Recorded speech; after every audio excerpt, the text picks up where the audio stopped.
తిరుపతిలో మొదట వెంకటేశ్వర స్వామి కంటే ముందు వరాహస్వామిని ఎందుకు దర్శించుకోవాలి?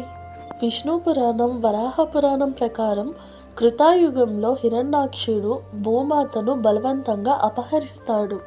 అప్పుడు విష్ణుమూర్తి వరాహ అవతారం దాల్చి హిరణ్యాక్షుణ్ణి వధించి భూమాతను కాపాడుతాడు.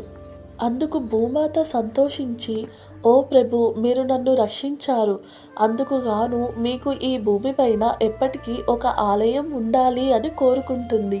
అందుకు వరాహస్వామి సంతోషించి ఆమెపై నిలబడి ఉన్న పర్వతాన్నే తన నివాసంగా చేసుకుంటాడు.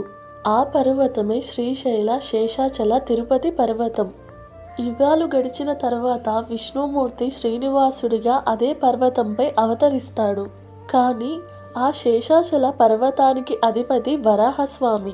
అప్పుడు శ్రీనివాసుడు వరాహస్వామి దగ్గరికి వెళ్ళి, నేను ఈ స్థానంలో ఉండి భక్తుల రక్షణ కొరకు ఇక్కడే నివసించాలనుకుంటున్నాను, నీవు అనుమతిస్తేనే నేను ఇక్కడ ఉంటాను అని అంటాడు.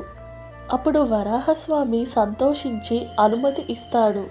అప్పుడు వరాహస్వామి శ్రీనివాసుడితో, మీరు ఇక్కడ ఉండొచ్చు, కానీ మిమ్మల్ని దర్శించుకునే భక్తులు మొదటగా నన్ను దర్శించుకొని నా అనుమతి తీసుకోవాలి అంటాడు.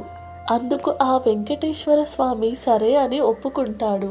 అందుకే తిరుమలలో మొదటగా వెంకటేశ్వర స్వామి దర్శనం కంటే వరాహస్వామి దర్శనం చేసుకోవాలి.